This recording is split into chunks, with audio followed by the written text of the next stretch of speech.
अस्सलाम वालेकुम दोस्तों, आप लोगों के लिए सबसे बड़ी जो इस वक्त राहत की बात हो सकती है जो बाबर आजम के फैन हैं उनके लिए कि बाबर आजम क्या पाकिस्तान और साउथ अफ्रीका के खिलाफ जो T20 मैचेस हैं उस टीम में होंगे और क्या बाबर आजम T20 में कम बैक कर सकते हैं या नहीं कर सकते हैं।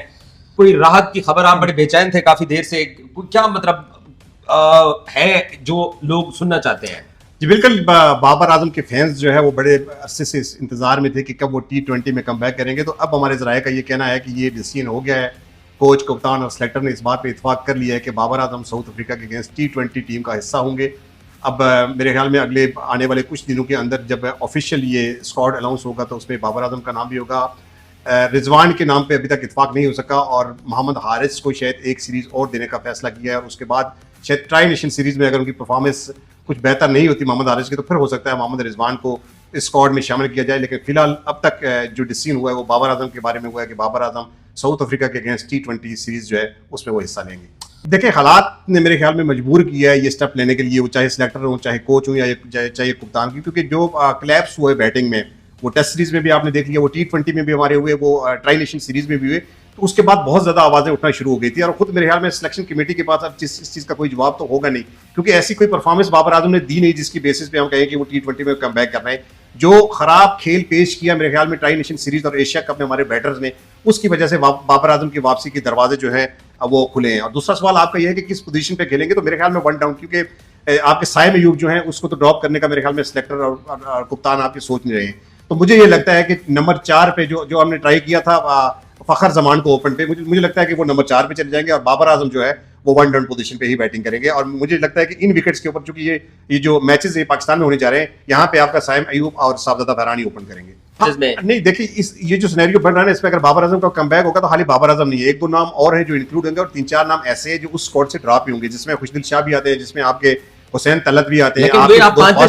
पांचवें छठवें नंबर पे जब आपको स्लॉट खाली होगा ना तो फिर नंबर 4 बड़ी की पोजीशन हो जाती है। तो मुझे लगता है कि नंबर 4 पे फिर आपके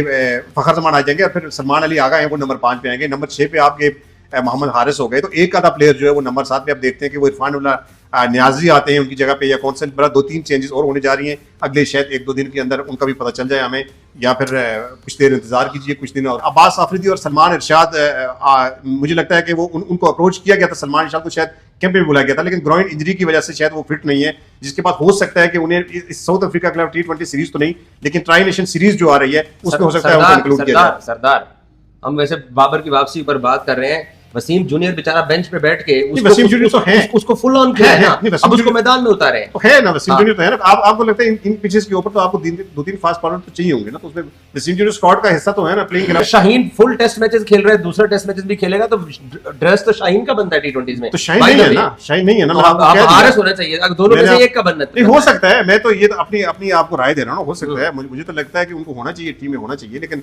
जो हवाएं आ रही हैं, जो न्यूज आ रही है वो इस तरह की आ रही है कि शायद वो हवाएं बाबर आजम के फैन को तो 2020 हवाएं आज बाबर आजम नहीं, बाबर आजम मुझे खुद लगता है कि बाबर आजम जो हमने एशिया कप खेला, जो ट्राई नेशन सीरीज ली, इसमें बाबर आजम को होना चाहिए था। सर बात ये है कि ये हम सब ने कहा कि जी पाकिस्तान के बैटिंग कोलैप्स हो रहे हैं, ठीक है, और तबाहकुन बैटिंग कोलैप्स थे, और माजी में टेस्ट T20 क्रिकेट में बहुत बुरी परफॉर्मेंसेस के बावजूद लगातार 6 T20 matches, 3 against Australia, 3 against South Africa, Babar Rizwan team का हिस्सा थे। उसके हारने के बाद पाकिस्तान ने इनको निकाला, उसके बाद भी हालात कुछ अच्छे नहीं हुए, लेकिन कदरे एक टीम आपने बनाने की कोशिश की। बट मेरी विश ये है कि बाबर के ऊपर जो इस वक्त काला जादू या काली बलाएं या कोई साया है उसके ऊपर, वो उसकी जान छोड़े, उसका बल्ला स्कोर करे। अगर देखो अब वो आ रहा है T20 के अंदर, ठीक है, पूरा पाकिस्तान खुश होगा कि जी बाबर आजम आ रहा है, लेकिन बाबर को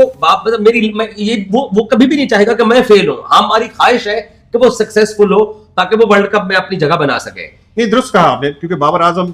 टेस्ट में रन नहीं कर रहे, ODI में रन नहीं कर रहे, ये बड़ा अच्छा मौका था बाबर आजम के पास और बड़ी अच्छी फॉर्म में नजर आ रहे थे। उनका बैट फ्लो जो है वो रन्स जो है वो आ रहे थे, बड़े अच्छे रन्स आ रहे थे, लेकिन अच्छी बॉल पे आउट हुई। ये एक अच्छी बात है कि कोई गैर जरूरी शॉट खेलते हुए आउट नहीं हुए। और बाबर आजम को भी इस चीज का शायद एहसास होगा कि कितना अरसे से फैंस उनके इंतजार में है, कितने अरसे से खुद बाबर शायद इंतजार में होंगे कि उनके बल्ले से एक 50 या 100 अच्छा 100 आए। तो मेरे ख्याल में एक चांस बाबर आजम के पास और है, रावलपिंडी टेस्ट शुरू होने वाला है 20 तारीख को, उसमें बाबर आजम अगर रन कर देते तो मेरे ख्याल में फिर तो ऑटोमेटिक चॉइस हो जाएंगी। अगर वो रन नहीं करते तो फिर सवालिया निशान तो जरूर रहेगा, लेकिन अब पाकिस्तान सिलेक्शन कमेटी के पास भी मेरे ख्याल में कोई ज्यादा ऑप्शन रहे नहीं है, क्योंकि जो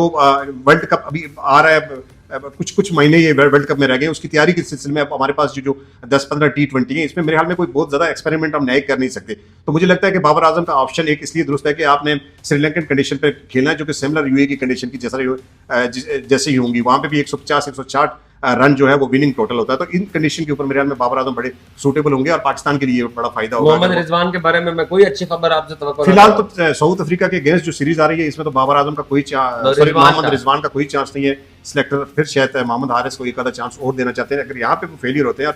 फिर रिजवान का भी टेस्ट बाकी है, एक टेस्ट में उन्होंने अच्छा परफॉर्म कर दिया, फिर ओडीआई सीरीज है, अगर यहाँ पे रिजवान रन करते हैं तो फिर कौन रोक सकता है रिजवान को आने से। जी तो दोस्तों, बीबीएन स्पोर्ट्स की ताजा रिपोर्ट के मुताबिक बाबर आजम दक्षिण अफ्रीका के खिलाफ TWC स्क्वाड में दोबारा वापसी कर रहे हैं। लेकिन इस फैसले ने कई सवाल खड़े कर दिए हैं, क्योंकि बाबर आजम इस वक्त अपनी बेहतरीन फॉर्म में नजर नहीं आ रहे। जब किसी खिलाड़ी को परफॉर्मेंस की वजह से टीम से ड्रॉप किया जाता है, तो फिर बिना किसी खास परफॉर्मेंस के उसे वापस लाना समझ से बाहर है। न बाबर आजम ने डोमेस्टिक क्रिकेट में कोई खास परफॉर्मेंस दिखाई, न किसी लीग में खेलकर फॉर्म वापस पाई, और न ही उन्होंने कोई ऐसी पारी खेली जिसके दम पर वापसी बनती हो। जब आप एक यंग टीम के साथ जा रहे हैं, तो कम से कम T20 वर्ल्ड कप तक उन्हीं खिलाड़ियों पर भरोसा रखना चाहिए, क्योंकि यही वो लड़के हैं जिन्होंने हाल ही में एशिया कप का फाइनल भी खेला है और अपनी काबिलियत साबित की है। अगर बदलाव की जरूरत भी है, तो उसे उन खिलाड़ियों के जरिए किया जाना चाहिए जो इस वक्त डोमेस्टिक क्रिकेट में बेहतरीन फॉर्म में हैं, न कि उन्हें वापस लाकर जो पहले ही ड्रॉप हो चुके हैं। रिपोर्ट के मुताबिक कुछ एक्सपर्ट्स का कहना है कि बाबर आजम श्रीलंका में बेहतर खेल सकते हैं, क्योंकि वहां टारगेट आमतौर पर 160 या 170 के आसपास होता है, जो उनके बल्लेबाजी के अंदाज के मुताबिक है। लेकिन हमें यह भी याद रखना चाहिए कि श्रीलंका की पिचें स्पिनर्स के लिए मददगार होती हैं, और बाबर आजम का स्पिन के खिलाफ रिकॉर्ड कुछ खास नहीं रहा।